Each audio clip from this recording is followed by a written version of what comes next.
할렐루야. 2020년 5월의 첫 주일입니다. 생각지도 못했던 코로나19 때문에 힘겨웠던 시간들이, 그동안 우리가 당연하게 여겨왔던 우리의 일상들을 무너뜨리고 또 그로 인해 하루하루를 염려와 걱정 속에서 살게 했던 지난 3개월이었습니다. 그러나 지난 2020년 부활주를 앞두고 급격하게 코로나19가 수그러들게 해주신 하나님의 은혜, 우리 다 아시죠? 그 은혜가 지난 주간에도 계속해서 이어졌습니다. 해외 유입자들 중에는 확진자들이 계속 나오고 있지만 국내에 있는 분들 중에는 더 이상 확진자가 없는 날들이 또 여러 날 이어지고 있으니 그동안 우리가 코로나19가 급속도로 퍼졌던 때와 비교하면 이것이 얼마나 큰 은혜입니까? 이를 위해 연일 기도에 힘쓰고 있는 저와 여러분인데요. 아직 방심은 금물입니다. 코로나19가 종식되는 그날까지 인류의 대제사장이신 예수님의 기도 우리 떠올리면서 우리 역시 기도하기를 결코 쉬지 않는 하나님의 사람들 되시기를 간절히 바랍니다. 그런 와중에 맞이한 가정의 달 5월입니다. 어느덧 부활절 네 번째 주일이고요. 특별히 오늘은 어린이 주일입니다. 이를 생각하면서 불변의 같이 부활 네 번째 시간을 가지려고 합니다. 오늘은 부활의 계절 우리가 힘써 축복해 줍시다 라는 제목으로 하나님의 말씀을 전하도록 하겠습니다. 예년 같으면 오늘 이 3부 예배 시간에 꼬회교회와 어린이교회 친구들 다 불러서 함께 연합예배를 드렸을 건데요. 아직은 또 상황이니만큼 올해는 각 부서에서 예배하도록 하자 그랬습니다. 그럼에도 불구하고 오늘이 어린이 주일이라는 점 상기해 주시고 이 시간에는 우리 교회에서 자라고 있는 그 친구들을 하나하나 이렇게 떠올려 가면서 하나님의 말씀에 귀를 기울이기 바랍니다. 오늘 우리에게 주신 하나님의 말씀 신약성경 마태복음 19장 말씀입니다. 이 말씀을 쭉 펼치면 우리가 곧 만나게 되는 사람들이 있는데요. 그들은 당시에 이 사회적인 약자에 속했던 사람들입니다. 그들이 누구냐? 어린 아이들입니다. 본문 13절 말씀 함께 봉독해 볼까요? 그때의 사람들이 예수께서 안수하고 기도해 주심을 바라고 어린아이들을 데리고 오매 제자들이 꾸짖거늘. 요즘 우리나라에서 어린아이들이 누리고 있는 사회적인 지위는 그래도 상당합니다. 물론 어린 친구들이 어른에 비하면 상대적으로 약자이기 때문에 어른들이 힘으로 막 밀어붙이면 이 친구들은 당해낼 재간이 없습니다. 한마디로 게임이 안 되는 것이죠. 이와 관련해서 최근에 우리 사회를 커다란 충격에 빠뜨린 사건 아시죠? 엠번방 사건이라는 이름으로 알려지고 있는 아동 성착취 사건 말입니다. 처음 알려질 때부터 지금까지 연일 기가 막히고 어처구니 없는 일들의 연속입니다. 명색이 어른이라는 사람들에 의해서 어린 아이들이 처참하게 유린당한 사건이기 때문이지요. 또 그걸 커에게 돈까지 회비로 내고 단톡방을 통해서 받아서 보고 또 다른 사람들에게 전달하는 등등 정말이지 말문이 막힙니다.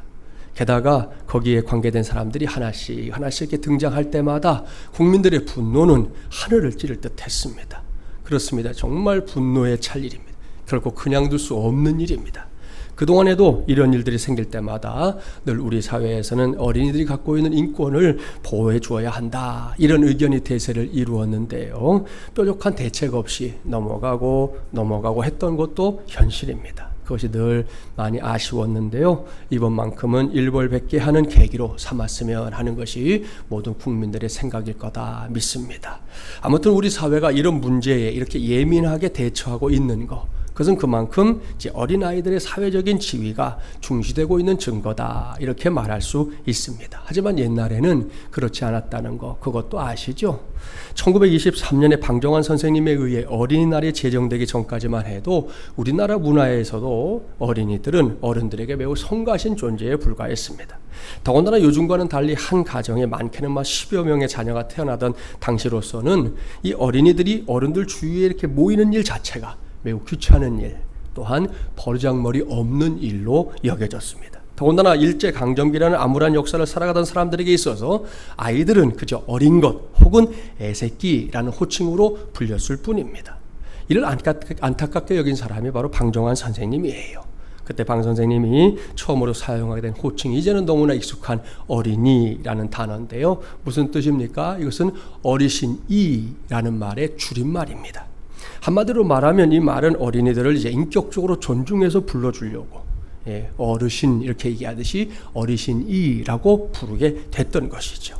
이러한 방정환 선생님의 생각에 처음부터 환영받은 건 아닙니다. 괜한 짓 하고 있다, 할 일도 참 없다, 이런 비판도 많이 받았는데요. 오늘날에 이르러 생각해 보면 이 방 선생님의 선각자적인 생각이 얼마나 귀한 것이었는지 우리가 새삼 깨닫게 됩니다.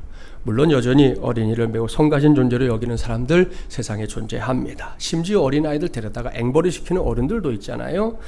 이건 우리나라만의 문제도 아닙니다. 이 플랜 인터내셔널이라는 기관에 따르면 전 세계에서 노동 착취를 당하는 인구 중에 18%가 아동이라는 거예요. 숫자적으로 하면 얼마나 되는지 아십니까? 1억 5천만 명. 전 세계에서 1억 5천만 명의 어린아이들이 지금도 이 노동의 현장에서 일하고 있다는 거예요. 이 아이들은 가족의 수입이 급격히 감소하거나 집을 잃고 이산 가족이 되는 등등 다분히 외부적인 요소에 의해서 교육권을 박탈당하고 고된 노동의 현장에 서 있다는 것입니다. 안타까운 일이지요. 그렇다면 성경이 기록되던 시대로 가볼까요? 그 시대에도 어린이들에 대한 생각은 그다지 긍정적이지 못했습니다. 헬라적인 문화권에서는 어린아이들을 미숙하고 유치한 존재라고 이해했고요. 유대인들의 문화 속에서도 어린아이들은 방자하고 무분별하고 엄격한 교육을 필요로 하는 존재로, 또는 전쟁이나 이 노역에 별 가치가 없는 존재로 이해됐습니다. 이런 관점에서 조금 전에 우리가 봉독했던 말씀을 살펴보세요. 쉽게 이해가 갑니다. 우리가 그러하듯 이제 부모들이 예수님께서 자기 아이들 잠깐 만져라도 주시기를 바라면서 아이들을 데리고 예수님 앞으로 나왔다 그랬잖아요. 이 마음이 어떤 마음인지 다 아시죠? 여러분도 다 갖고 있는 바로 그 마음이에요. 하지만 제자들은 그런 부모들의 행동과 부모의 손에 이끌려서 뭘 모른 채 예수님 앞에서 얼씬거리고 있는 아이들을 꾸짖고 있습니다. 이것이 바로 당시의 보편적인 생각이었단 말입니다. 그때 예수님 어떻게 하셨습니까? 2020년 어린이 주일인 오늘 이것이 저와 여러분의 관심사가 되기를 바랍니다. 특별히 코로나19라는 이 거대한 복병 앞에서도 흔들림 없이 부활의 계절을 살아가고 있는 우리 모두가 어린이 주일을 맞이하여 감당해야 할 몫이 여기에 있다는 걸 함께 발견했으면 합니다. 그런 심정으로 본문 14절 말씀 함께 봉독해 보겠습니다. 14절입니다. 예수께서 이르시되 어린아이들을 용납하고 내게 오는 것을 금하지 말라. 천국이 이런 사람의 것이니라 하시고. 아멘. 할렐루야. 사랑하는 마주물려란 가족 여러분, 여기에 기록된 예수님의 모습 잘 살펴야 합니다. 예수님은 제자들이 어린아이들을 데리고 온 부모들과 그 아이들을 꾸짖는 모습을 옆에서 보셨습니다. 그 다음에 어떻게 하셨습니까? 오늘 주신 말씀을 보면 구체적인 표현이 없지만 예수님께서 기분이 언짢아지셨구나 얼마든지 느낄 수 있습니다. 같은 내용을 기록하고 있는 마가복음에 따르면 그런 모습을 본 예수님께서 노하셨다 이렇게까지 기록하고 있을 정도입니다. 이것은 매우 의미심장한 기록이에요. 여러분 아시죠? 성경 안에서 예수님께서 노하신 모습을 찾는 게 그렇게 쉬운 일이 아니에요. 옳습니다. 성경에 기록된 예수님의 모습은 화내시는 이런 모습이 아니라 온유하고 겸손하시고 또 누구나 이렇게 품어주시는 그런 모습이 훨씬 더 많잖아요. 그래서 우리가 예수님을 그렇게 좋아하는 거 아닙니까? 그런데 오늘 주신 말씀을 보십시오. 예수님께서 진노하고 있는 모습을 분명하게 확인할 수 있습니다. 이것은 제자들의 행동이 그만큼 예수님의 마음을 아프게 했다 이런 증거입니다.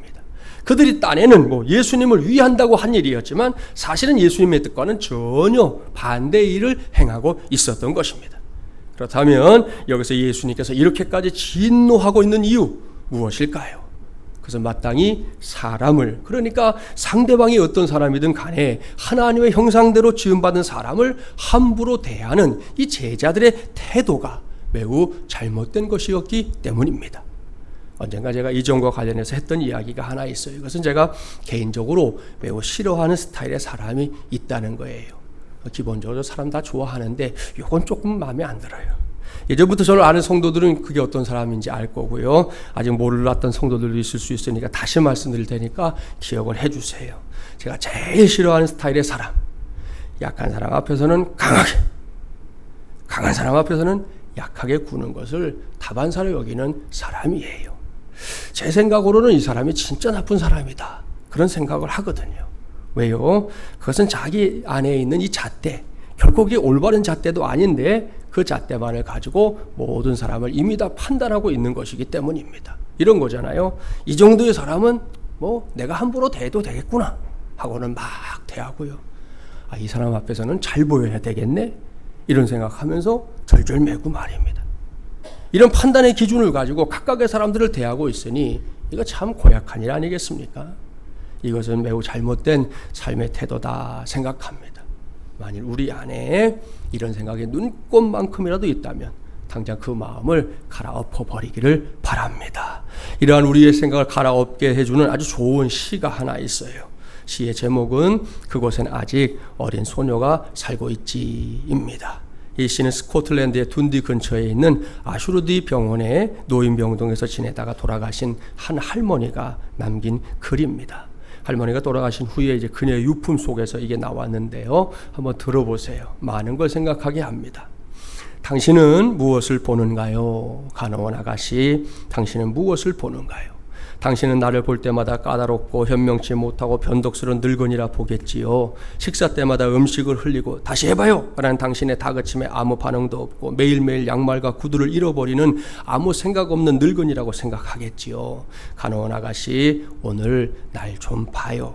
아가씨가 말하는 대로 따라하고 아가씨가 떠주는 음식을 받아 먹으며 흘리기도 하며 그저 늙고 병들고 아무도 찾아오지 않는, 그러다가 언젠가 죽어갈 늙은이로 보이는 내 속에 무엇이 있는지를 오늘 보여주겠어요. 내 속에는 10살 먹은 소녀가 숨쉬고 있어요. 아버지와 어머니가 계시고 서로를 사랑하는 형제자매가 있는, 내 안에는 사랑하는 사람 만날 날을 꿈꾸는 17 소녀가 있어요. 그리고 심장이 약동하는 21의 꽃다운 신부가 있어요. 26에 나는 내 자식을 가졌고 그 아이들에게 안정된 삶을 주려고 힘썼어요. 30에 내 아이들은 빨리도 자랐고 40에 내 아이들은 성장하여 내 곁을 모두 떠났어요. 하지만 내 남편이 있기에 나는 그 슬픔을 이겨냈어요. 50살이 되어 나는 내 아이들의 아이를 돌보며 웃음을 찾았어요. 하지만 곧이어 어두운 날들이 닥쳐왔어요. 내 남편은 세상을 떠나고 내 아이들은 그들의 아이들을 키우느라 나는 아무것도 아니게 되었어요. 육신은 서서히 무너지고 우아함과 활기는 소멸하고 한때 뜨거웠던 심장에는 차가운 돌덩이가 들어앉았어요. 하지만 이 늙은 몸뚱이 속에는 아직도 어린 소녀 한 사람이 살고 있어요. 그리고 지금 또다시 차갑던 심장이 따뜻이 더워지고 있어요. 나는 나의 삶에 있었던 기쁨과 슬픔을 기억하지요. 그 기억들 속에서 난 또다시 사랑하고 또다시 살아가고 있지요. 나는 나의 지나온 세월을 사랑하지요. 너무나도 짧고 너무도 빨리 지나간 날들을, 그리고 아무것도 영원할 수 없다는 그 냉혹한 사실을 받아들이고 있지요. 간호원 아가씨, 눈을 뜨고 나를 좀 보세요.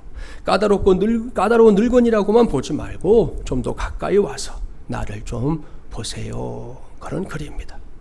여러분, 어떤 내용의 시인지 짐작이 가시죠? 모르긴 몰라도 그 병원의 이 간호사가 인생의 마지막 시간을 살아가고 있는 이 할머니를 많이 홀대한 것 같아요.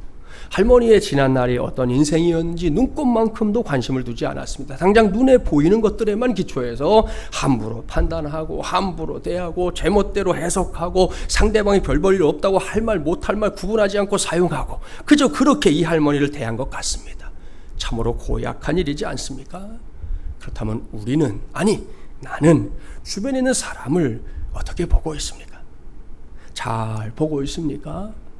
제대로 보고 있습니까? 혹 우리도 사람의 겉모양만 보고 함부로 판단하고 그 판단에 따라 행동하고 있는 건 아닙니까? 2020년 어린이 주일, 그것도 부활의 계절을 보내고 있는 오늘 이 시간에 우리 모두가 스스로에게 질문해 보면 좋겠습니다. 늙고 병들고 외롭고 말없이 그저 죽을 날을 기다리고 있는 것 같은 어떤 시설의 이 할머니 속에 이렇게 아름다운 한 소녀가 살고 있다는 사실, 그것을 볼 수 있는 눈, 지금 우리에게 있습니까? 나에게 있습니까?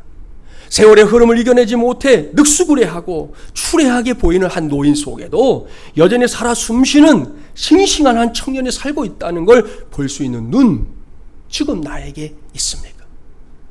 혹 예수님의 제자들처럼 상대방이 우습게 보여서 별 볼 일이 없는 듯이 보여서 그래서 내 마음에 내키는 대로 내가 갖고 있는 잣대를 가지고 함부로 그들을 대하고 있는 것은 아닙니까? 이런 질문들과 함께 오늘 주신 말씀 속으로 좀 더 깊이 들어가 보면 좋겠습니다. 오늘 우리에게 주신 말씀은 15절에서 예수님께서 아이들에게 이렇게 안수해 주시고 거기를 떠났다, 이런 기록으로 마무리가 되고 있는데요. 같은 사건을 다루고 있는 마가복음 10장 말씀을 보면 예수님께서 제자들을 책망하신 후에 남긴 말씀이 조금 더 기록되어 있습니다. 자, 마가복음 10장 15절과 16절 말씀 자막에 나옵니다. 함께 봉독해보죠. 예수님 뭐라고 하셨는지 관심을 가지고 봉독해보겠습니다. 내가 진실로 너희에게 이르노니 누구든지 하나님의 나라를 어린아이와 같이 받들지 않는 자는 결단코 그것에 들어가지 못하리라 하시고 그 어린아이들을 안고 그들 위에 안수하시고 축복하시니라. 아멘. 예수님은 제자들의 꾸짖음 때문에 예수님의 곁에 다가오지도 못하고 멀리서 뱅뱅뱅뱅 도는 어린아이들을 얼른 곁으로 부르셨습니다. 그 아이들을 제자들 가운데 세워놓고는 하나님의 말씀을 가르쳐 주신 거예요. 이때 들려주신 주님의 말씀, 당시의 사람들은 물론이고 오늘 사는 우리에게도 매우 큰 부담입니다.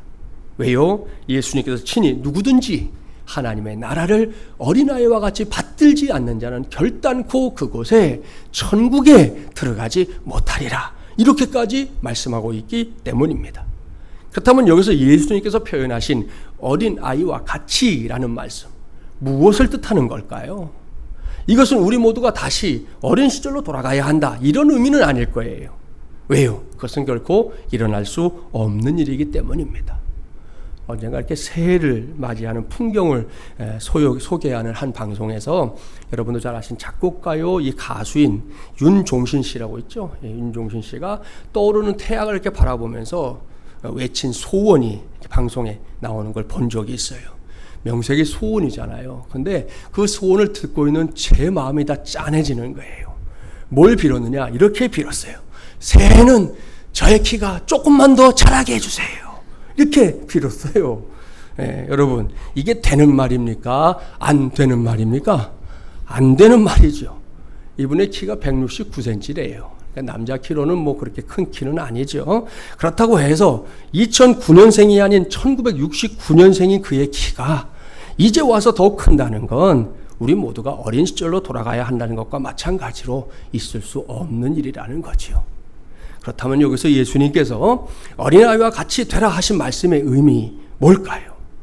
뭐 여러 가지로 설명할 수 있겠지만 오늘은 두 가지 사실에만 집중해 보려고 합니다. 그것을 말하기 전에 여기서 먼저 전제할 것이 있습니다. 그것은 예수님께서 어린아이와 같이라고 말씀하면서 의도하신 게 어린아이의 유치함, 이게 아니라는 겁니다. 어린아이들 고집스러운 거 있지요? 한번 이게 고집피면 못 말리는 친구들이 있어요. 그런 거 아닙니다. 또 어린아이들의 엉뚱함, 이건 역시 아닙니다. 간혹 아이들의 엉뚱함은 어떤 이야기의 주제가 될 때도 많아요. 예를 들면 이런 이야기잖아요. 차를 타고 가던 한 남자가 이제 이렇게 또랑을 만났어요. 그 물의 깊이를 이제 초행이니까 잘 몰라서 이게 망설이던 남자가 옆에 아이가 하나 서 있는 걸 보고는 물었어요. 얘야, 저 또랑이 깊니? 애가 대답합니다. 아니요, 아주 얕아요. 남자는 그 조그만 녀석의 확신에 찬 말을 듣고 이 아이가 동네 사는 아이고 또 애니까 그 말을 100% 믿고 차를 딱 몰고 물로 들어갔어요. 이게 웬일입니까? 차가 물에 들어가자마자 꼬르륵 하고는 깊이 빠져버리고 말았어요. 생각지도 못했던 일 때문에 놀란 이 남자, 차문을 열고 겨우 물에서 빠져나왔어요. 나오자마자 아이에게 막 화를 버럭 내는 거죠. 야 이놈아, 깊지 않다더니 내 차가 통째로 가라앉아 버렸잖아. 어린 녀석이 어른을 놀려? 그랬더니 이 아이가 고개를 갸우뚱거리면서 말하는 거죠. 이상하다. 아까 오리 가슴밖에 안 차던데? 그랬다는 거잖아요. 무슨 이야기인지 아시죠? 이게 아이들이에요. 이게 아이들의 세계라고요. 어른의 눈으로 보면 정말이지 뭐 엉뚱한 게 짝이 없잖아요. 따라서 어린아이와 같이라는 말씀이 이러한 아이들의 성향을 의미하는 건 아니라는 거 분명합니다. 그렇다면 성경에서 예수님께서 말씀하려고 하는 어린아이와 같이 무엇을 뜻하는 것이냐? 첫째, 하나님 앞에서 귀여움을 잃지 않아야 한다라는 겁니다. 이게 무슨 말씀이냐? 여러분, 귀여움이라는 단어, 이미 작년이 되어버린 사람들에게는 매우 낯선 단어입니다. 여기 찬양대 중에 자기를 놓고 귀여움이라는 단어를 쓰는 분 있어요? 없어요.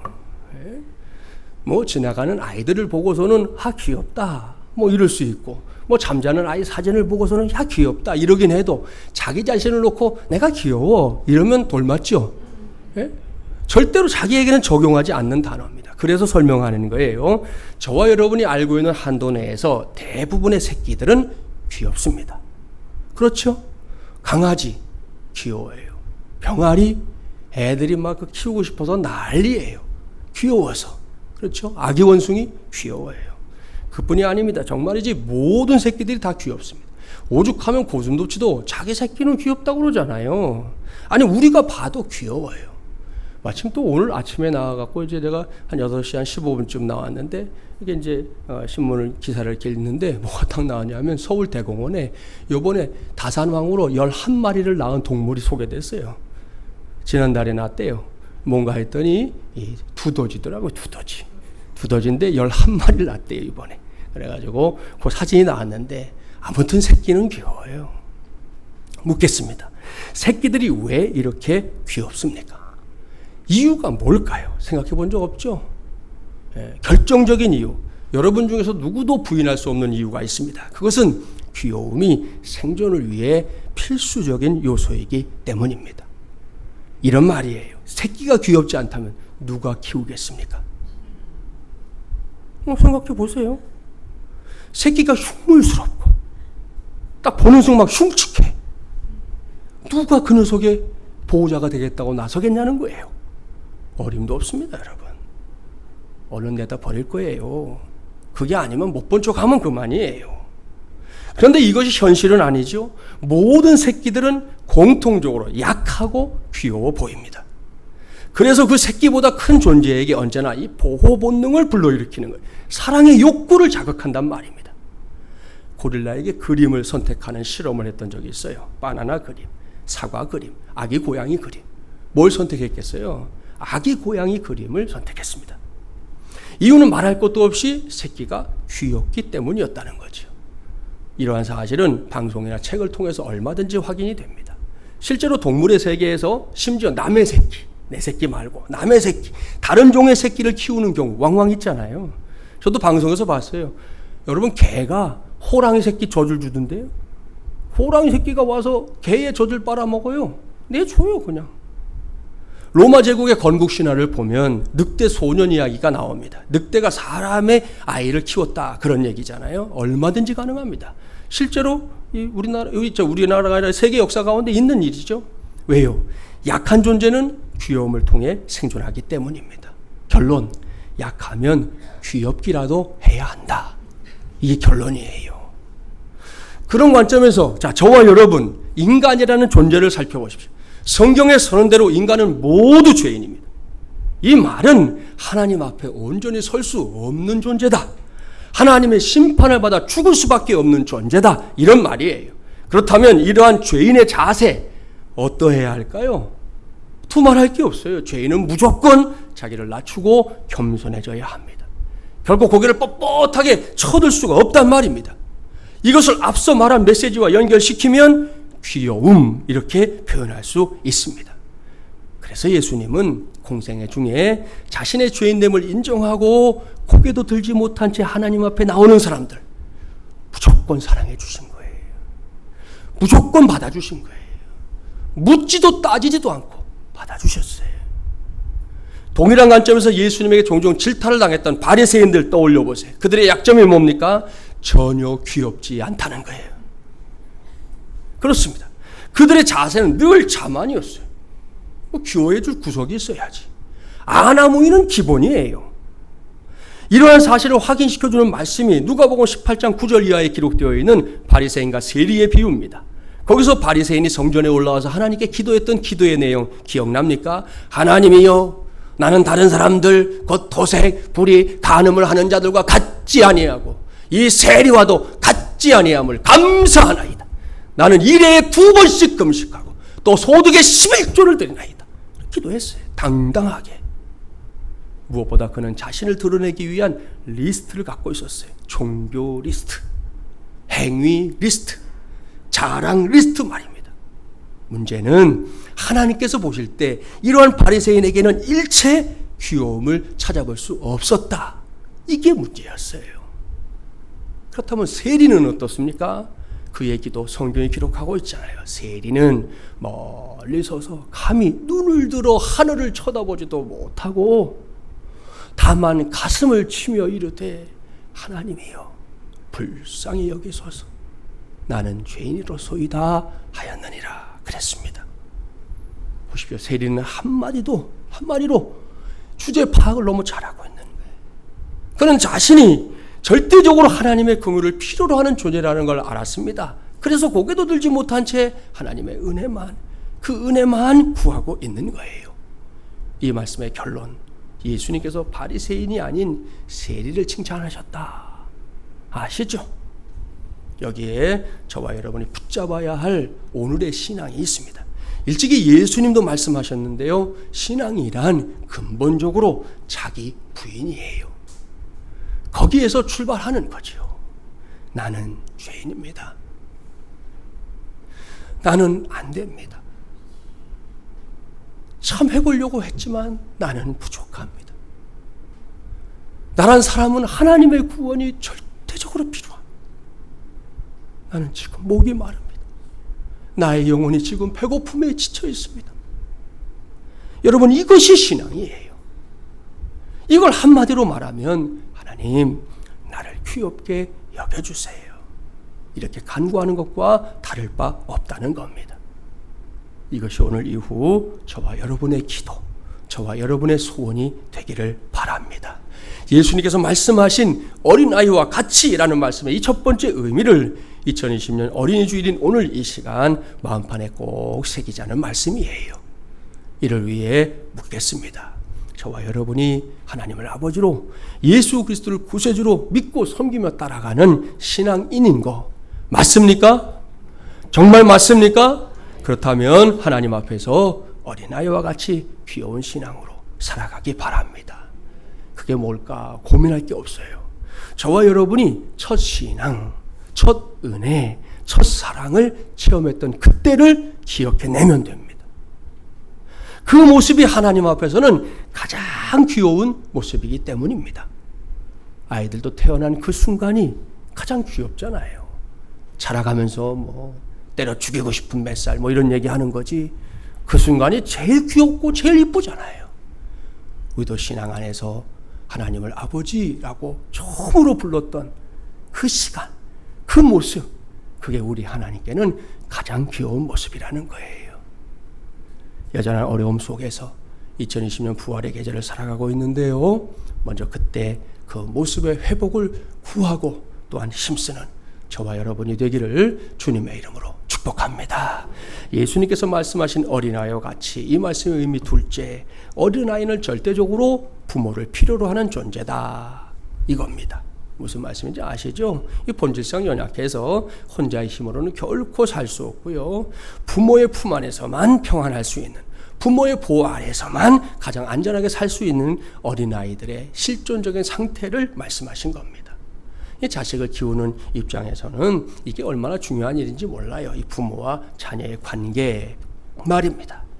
이번에는 코로나19 때문에 부득불 그냥 넘겨버린 게 사순절 특세인데요. 몇 해 전 사순절 특세를 인도하던 때의 일입니다. 한 집사님의 가정에서 의미심장한 일이 있었습니다. 당시에 이제 아빠는 특세를 위해서 먼저 교회에 와 있었고, 엄마가 이제 하는 일 때문에 새벽 일찍 직장으로 가야 할 그런 상황이었어요. 그래서 엄마가 그 둘째 녀석에게 아빠가 교회에서 기도하고 올 거니까 너 엄마 지금 나가야 되니까 너 자고 있어라 그랬어요.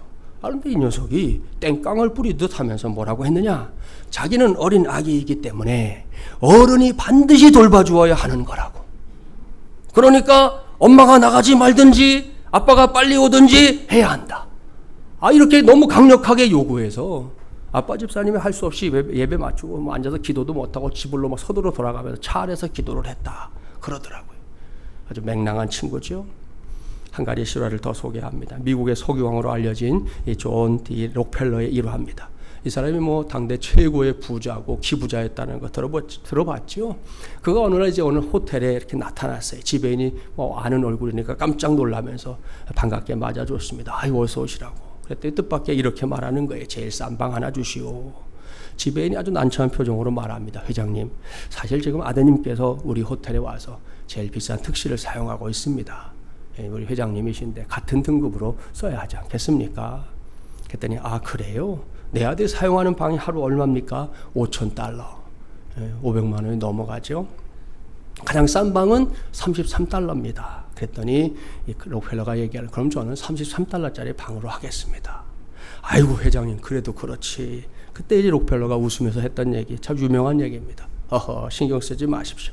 내 아들이야 세계 최고 갑부 아버지를 둔 녀석이니 비싼 방을 잡는 게 당연하지만 나는 가난뱅이 아버지가 우리 아버지인데 $33짜리 방을 써도 과분하지요. 그렇게 얘기했다는 거지요. 여러분, 여기에 공통된 중요한 교훈이 있습니다. 그것은 이미 성인이 되어버린 우리가 다시금 꽉 붙잡아야 할 믿음의 자세인데요. 그것은 하나님 없이는 아무것도 할 수 없다. 이런 고백입니다. 하나님이 도와주시지 않으면, 하나님께서 우리 가운데 함께 해주지 않으면, 하나님이 인도해 주시지 않으면 내 인생은 더 이상 세워질 수 없다는 그 고백 말입니다. 이것이 또 하나의 어린아이와 가치입니다. 이것은 무작정 철부지같이 굴자 이런 말 아닙니다. 오해하지 마세요. 하나님의 존재 자체를 최고 최상의 자리에 모셔놓고 신앙생활을 하자 이겁니다. 모든 상황, 모든 순간마다 나는 절대적으로 하나님의 필요한 연약한 자임을 인정하고 받아들이는 믿음, 그 믿음으로 살자는 거예요. 특별히 요즘 코로나19 때문에 나의 신앙을 무너뜨리게 놔두지 말고 우리 아버지 되신 하나님께 그것도 맡기자 이겁니다. 2020년 부활의 계절을 살아가고 있는 저와 여러분이 반드시 그러한 믿음의 자리에까지 나아가기를 주님의 이름으로 축복합니다. 이렇게 이제 두 가지 사실을 전제하고 우리가 마지막으로 힘써야 할 게 있어요. 그것은 오늘 제가 정한 말씀의 제목처럼 저와 여러분 모두가 어린아이와 같은 신앙을 단단히 붙잡고 나 아닌 다른 사람들을 축복해줘야 한다는 겁니다. 특별히 오늘이 어린이 주일이라는 걸 생각하면서 우리 교회 안에 있는 어린 아이들로부터 청년기에 속하는 친구들까지 그야말로 다음 세대들을 힘써 축복해 주자는 거예요. 사실 우리도 어떤 때는 아이들을 좀 성가시할 수도 있어요. 예배드리다가 또 좀 애들이 소란스럽고 그러면 이렇게 쭈삣쭈삣 쓰는 분들 눈에 다 보여요. 여러분, 근데 저기서 시끄러운 소리 나면 그게 복이라는 거예요. 예? 아이들의 소리가 지금 사라진 교회들이 얼마나 많은 줄 압니까? 우리 교단의 절반이 교회 학교가 없어요, 지금. 교회에 아이들이 없단 말입니다. 아이들이 뛰노는 소리, 우당탕탕거리고 와와와거리고 이런 소리들이 나는 교회가 행복한 교회라고요. 좀 떠들거들라. 조용히 할래? 한마디 해주면 될 것이지 짝 째려보지 마시라는 거예요. 예? 절대로 그렇게 하지 마세요. 이제 그 아이들은 축복해 주자는 겁니다. 예수님께서 어린아이들을 안아주시고 축복해 주신 것처럼 말입니다. 이것은 작년인 우리 모두의 특권이에요.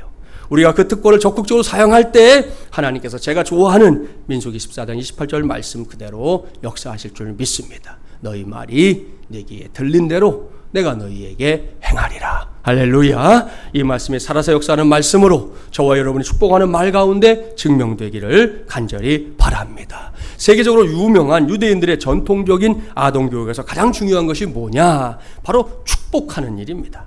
그래서 유대인들은 아이가 태어나면 제일 먼저 축복부터 해요. 아이의 생일 행사에서도 최고의 절정은 아이를 향해서 축복의 메시지를 주는 겁니다. 그렇게 축복 가운데 자라던 아이가 이제 성인식을 하게 될 때가 오잖아요. 이 바르 미츠바라고 하는 성인식의 절정이 뭐냐? 랍비가 축복하고 부모가 축복하고 이웃이 그 아이를 축복하는 거예요. 어린이 되는 걸 마음껏 축복해 주는 겁니다. 그뿐이 아닙니다. 부모는 아이가 학교에 입학할 때 축복해 주고요. 여행을 갈 때, 전쟁터에 나갈 때도 축복합니다. 그러다가 부모가 자신의 일생이 다 했다 느낄 때 그때는 마지막으로 자녀들을 다 불러서 유언과 같은 마지막 축복을 남기게 됩니다. 성경에도 있지요. 야곱이 죽기 전에 자기 아들들, 후손들 다 모아놓고 자녀들별로 축복해 주잖아요. 이것이 유대인들의 삶입니다. 사랑하는 마주물리란 가족 여러분, 그렇다면 우리 역시 가만히 있을 수 없지 않습니까? 우리 역시 부모의 축복 속에 태어나고 그 축복을 누리고 살다가 그 축복을 남기고 가야 할 줄 믿습니다. 이것이 성경적인 인생입니다. 물론 이미 지나간 시간은 되돌릴 수 없어요. 나의 과거는 그렇지 못했는데요. 나는 과거에 이런 아픔이 있었는데요. 저런 상처가 있었는데 이런 거 지금 얘기하지 마요. 그건 돌이킬 수 없으니까. 하지만 앞으로는 얼마든지 저도 여러분도 성경적인 인생 살 수 있지 않습니까? 당장 오늘 이 시간부터 단단히 결심하기 바랍니다. 내가 사랑하는 사람들, 내가 아끼는 사람들, 내가 소중히 여기는 사람들, 내가 복음을 전해야 할 사람들을 마음껏 축복하며 살아야지. 이렇게 결심하기 바랍니다. 우리가 살고 있는 세상을 보세요. 코로나19 이전에도 사실 그랬지만 19 이후에 지금 저주와 책망, 비난의 말들이 세상에 막 넘쳐납니다. 해외에서는 일정한 국가와 지역을 놓고 우리나라 안에서도 어떤 지역과 확진 판정을 받았던 사람들을 놓고 함부로 말하는 일들이 지금 버젓이 벌어지고 있어요. 어떤 분이 그 기사를 냈더라니까요. 나는 병균이 아니라는 거예요. 내가 확진 받아서 고생하고 아프고 나았는데 왜 나를 그런 눈으로 보냐는 거잖아요. 오늘 아침에 일찌감치 한 5시 반에 뉴스 봤는데 그 뉴스에 뭐가 나왔냐면 그거 잘하는 것 같아요. 정부에서 뭐 하고 있냐면 확진자들 동선을 다 이렇게 공개했잖아요. 어디 가고 뭐하고 그거를 이제 삭제하기 시작했어요. 정부는. 그리고 개인들이 만든 또 개인 앱이 있었어요. 그 정보를 가져다가 개인적으로 만든 앱에 실어서 이렇게 또 많이 배포했거든요. 거기에도 이제 부탁을 하고 있다. 삭제 부탁을 하고 있다 하는 게 오늘 아침 뉴스였어요. 이게 사람들이 이게 무슨 뭐 주홍글씨처럼 낙인이 찍히게 돼가지고 동네에서도 사람들이 막 손가락질하고 이게 뭐 견디기가 어려워지는 막 그런 시대가 된 거예요. 그렇게 서로 상처를 주고받는 일들로 인해 사람들이 무너지잖아요. 자녀들이 방황하잖아요. 이제라도 그리고 2020년 부활의 계절을 살아가는 와중에 어린이 주일을 맞이한 우리부터라도 축복의 말을 건네보면 어떨까요? 하나님께서 우리가 축복하는 그 언어 속에 확실하고도 분명하게 역사해 주실 줄 믿습니다. 그런 의미에서 연습하려고 합니다. 축복하면 좋겠지만 이달까지만 안 하려고 그러니까 그냥 따라서 하세요. 사랑합니다. 국어책 읽지 마시고. 네, 고맙습니다. 힘내세요. 역시 당신이 최고입니다. 하나님의 복이 함께하길 바랍니다. 하나님께서 선하게 인도하십니다. 마지막, 결코 포기하지 맙시다. 할렐루야. 오늘 이후 저와 여러분의 삶 속에서부터 이렇게 축복하기를 힘쓰는 역사들이 왕성하게 일어나기를, 그래서 우리의 이 눈으로 하나님께서 복 주시는 것들을 목격하며 살게 되기를 주님의 이름으로 간절히 축원합니다.